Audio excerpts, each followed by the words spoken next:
June 11, 2025 sa mga Taurus ito guys. So, ang reading na to. Titingnan natin ang inyong sitwasyon guys. June 11, 2025.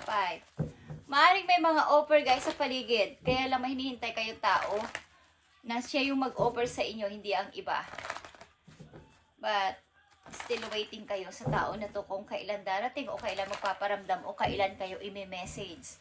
Kaya yung mga offer ng iba is nagda-doubt kayo kung tatanggapin ko ba to. Kaya lang, marami kayong responsibilidad. Ilan sa inyo?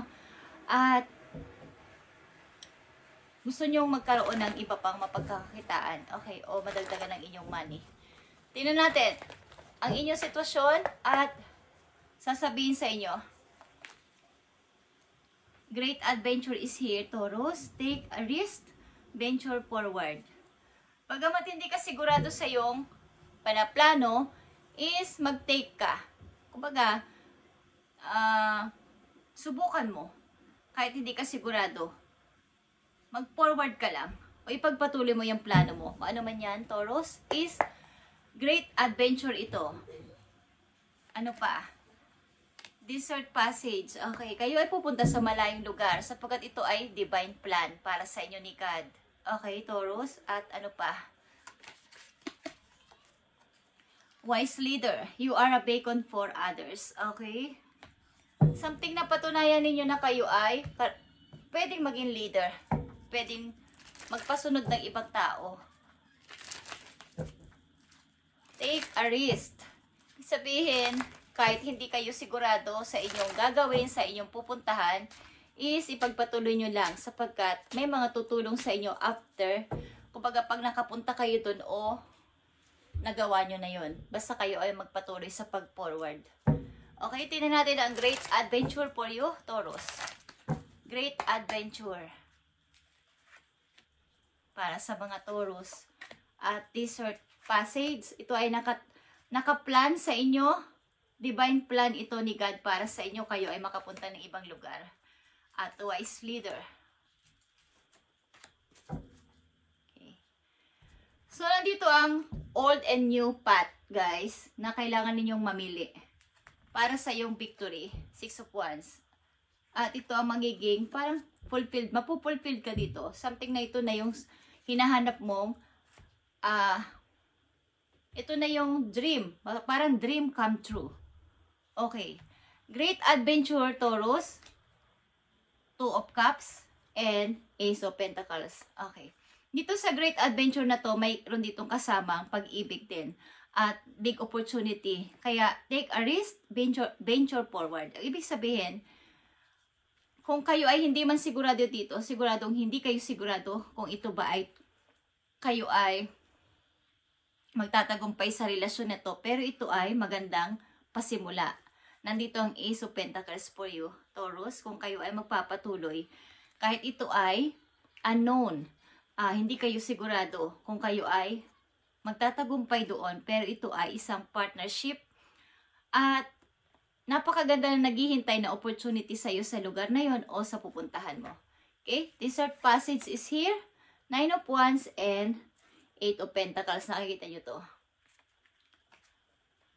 Trust, there's a divine plan. Kayo ay nagda-doubt. Something na kayo ay natatakot lumiban sa inyong limitasyon o boundaries. Halimbawa, umalis ng sarili nyong bansa, umalis ng sarili nyong lugar. Lumiban sa inyong ayaw ninyong mawala sa inyong lugar. Ayaw ninyong umalis sa inyong lugar. Ito yung pagmumula ng iyong malaking kikitain, 8 of Pentacles, guys. Makakaipon ka dito ng money dahil ito ay divine plan. Wise leader is here. Nakikita nyo ang 9 of Pentacles. Nagpapatuloy ang inyong pag-angat at 5 of Wands. Sabihin, maraming gustong umangat na katulad ninyo. Maraming gustong tularan kayo kasi kayo ay wise leader. Okay? You are a beacon for others. Maraming nakikipagtunggali para kayo ay maabot, para kayo ay magaya. Dahil kayo ay magtatagumpay o matagumpay na persona. Okay, Taurus, tingnan natin ang inyong mga message pa na paparating. dito sa Great Adventure. Something na ito ay partnership, guys. Maring may kinalaman dito ang love and big opportunity. Kaya lang ay natatakot kayong magtuloy-tuloy o mag-forward o pumunta. Okay? Great Adventure, Desert Passage, and Wise Leader, Taurus. Pakinggan nyo ang inyong inner voice, guys. Makinig kayo sa inyong, kumbaga, bibigyan kayo ng kaalaman ni God na ito yung gawin mo, Taurus, ito yung gawin mo. Kaya, matuto ka nang mag-decide. Andito na naman ang 2 of Wands. Ito ay naka-reverse. Ibig sabihin, pumili ka na. 2 direction ito, old versus new, Taurus. Sa malayong lugar ito. At meron ditong car and globe. Magta-travel kayo. Tigilan mo na ang pag-mumukmok, something na iisip-isip ng pagdududa. Okay? Great Adventure is here. Nakikita nyo ang 2 of Pentacles. Kayo ay nagdadalawang isip talaga. Maaring kayo ay may dalawang pinamimili ang lugar o tao. Kaya kayo ay nahihirapang mag-decide. Taurus, at Desert Passage, nakikita nyo ang Knight, King of Wands. Meron kayo doong makikilala o makakasamang isang tao na katulad nyo rin na parang leader type. Okay? Makakasama nyo at makakapartner nyo dito sa gagawin niyo sa buhay. Okay? Maaring may mga gustong tumulad sa inyo katulad ng pagiging isang magaling na leader. Kahit yung pinaka-pinuno na o parang leader na is parang kayo'y hahangaan o hinahangaan dahil sa inyong sipag sa trabaho. Kaya iwasan nyo ang paglilimit sa sarili na hanggang dito na lang ako. Hindi na ako liliban sa aking boundaries. Ito na lang ako. Hindi na ako mag-i-step. Wise Leader, nakikita nyo kung saan kayo nakapesto. Guys, nasa top kayo. At ito ay Wheel of Fortune. Ito ay big opportunity na minsan na lang darating sa buhay ng tao ang opportunity na to, Taurus. At nandiyan kayo sa top. Nakikita nyo kung gaano kayo nasa top. Nasa ibabaw kayo ng wheel. Kumbaga, parang kayo yung nababalance nyo to. Kayo yung nagwagi. Kayo yung nasa taas. Guys, napakagandang message for you. At hinihimo kayo dito na kayo ay mag-take ng inyong kahit konting pagtatry. Huwag nyong limitahan ang inyong kakayanan sapagkat kayo ay wise leader. Magaling kayong mamuno sa isang trabaho o sa isang grupo. Guys, ano man yang larangan na inyong pinapasukan ay kayo ay susundan ng mga tao. Tuturing kayong leader or pinuno. Kaya, umpisahan nyo nang mamili dito o magdesisyon na. Huwag nyo limitahan ang inyong sarili na hanggang dito na lang ako sa nakayanan ko o sa lugar ko. Okay? Ito ay divine plan, kaya kayo ay siswertehin sapagkat ito ay nararapat mangyari sa inyo. Pero kung ito ay inyong pipigilan at hahadlangan ng inyong isip, ay walang mangyayaring pagbabago. Taurus, paparating pa na message for you. June 11, 2025 na message ito, guys. Kung hindi pa to nangyayari sa inyo ay paparating ito sa inyo. Okay? Nakikita nyo ang paparating sa inyo, like I said. Dalawa na ang 9 of Pentacles dito, guys. At maaring hindi mo pinapansin ang paglapit sa iyo ng isang person. Parang may gusto sa iyo manligaw, gusto sa inyo magparamdam, okay, na may gusto sa inyo. Something, guys, ang tao na to ang siguro nagpapabigat sa inyong buhay. Kaya iniiwasan ninyo siyang makausap o makasama man lang. Sapagkat ito yung nagpahirap sa inyo, lalo na pagdating sa money. Nagpabagsak sa inyo, lalo na sa kapirahan. So, ayaw nyo na itong tanggapin o entertainin sa inyong buhay. Okay, Taurus? Something na may natutunan kayo sa inyong nakaraan. Kaya lang, ang nakikita ko dito sa inyo, unang mga message ay about sa opportunity, guys, na pinapahiwatig sa inyo na may magandang offer ang kapalaran sa inyo. So, pag meron kayo ditong mag-a-appear sa inyo dito na may alok ang isang tao, ang mga tao sa inyo, na kahit pag-alis o paglipat sa ibang lugar, o paghahanap ng trabaho sa ibang lugar ay inyong i-grab o i-try. At nandun ang inyong swerte. Okay. Kaya natin ang healing energy message for you, Taurus. Nagpapatuloy ito sa reading ng mga Taurus sapagkat ang ilan sa inyo, karamihan sa inyo ay hindi makapagdesisyon. Okay. Message for you. Nandito ang in God's hands. Okay, Taurus? My trust in life is implicit. God's greater knowing and greatest love guide my hearts and my choices. My faith is steady and I remain true my light. Everything unfolds according to God's will. Okay.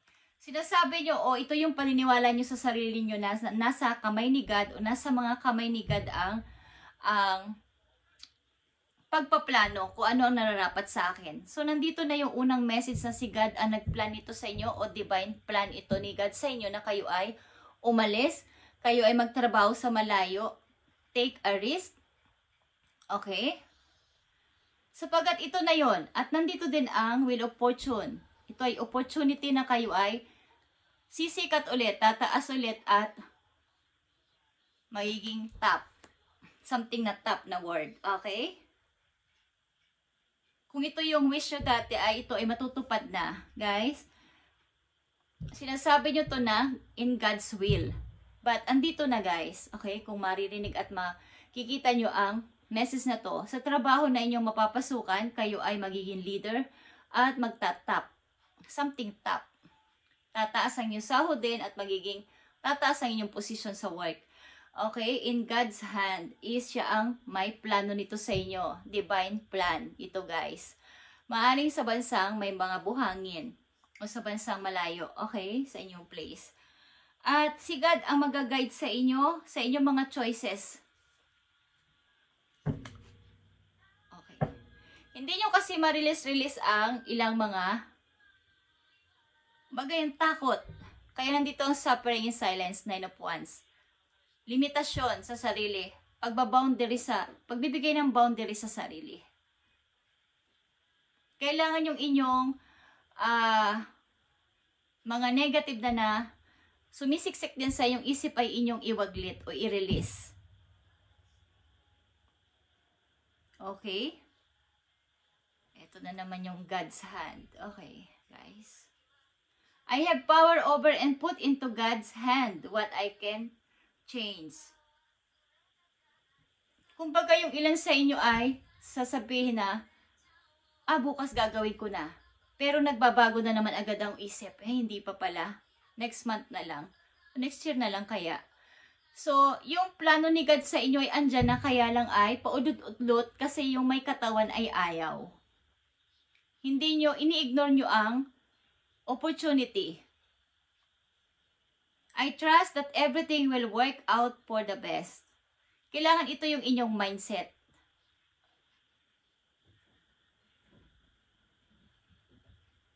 Mamuhay kayo sa present, hindi sa past. Sa mga Taurus. Kumbaga, and I accept each stage of life. I work on what I have power over and put into God's hand. Okay, salamat. Sa inyong pagpo-forward. Mamuhay kayo sa present, huwag sa past, Taurus, at huwag limitahan ang sarili sa maaari pang mangyari sa inyo sapagkat andito may dalawa ditong 9 of Pentacles, 8 to 9 of Pentacles at merong Ace of Pentacles. Take a risk. Kahit hindi nyo gusto, kahit kayo ay nag-aalinlangan is hindi masama mag-try kung paulit-ulit ito sa isip ninyo. Sapagkat ito yung sinasabi ni God sa inyo, sa isip ninyo. Ito ay divine plan, guys. Thank you, Taurus. At ito ay inyong ipagpatuloy kung gusto nyo lang kapag may opportunity na dumating sa inyo, isa sa inyong mga manonood dito, is kayo ay magtatap guys. Sapagkat ito ay minsan lang na opportunity na paparating sa mga Taurus na makaka-relate dito. Minsan lang talaga to guys. At iikot yan at tuturo na yan sa ibang tao. Malayo-layo na rin ang muli ang pag-ikot yan para ikaw naman ulit. At sa pag-ikot ulit niyan, pag dumating ulit yung bang opportunity na yan, maaring may age ka na, hindi ka na makakaalis, hindi ka na makakapagtrabaho. So, tapos na. Kasi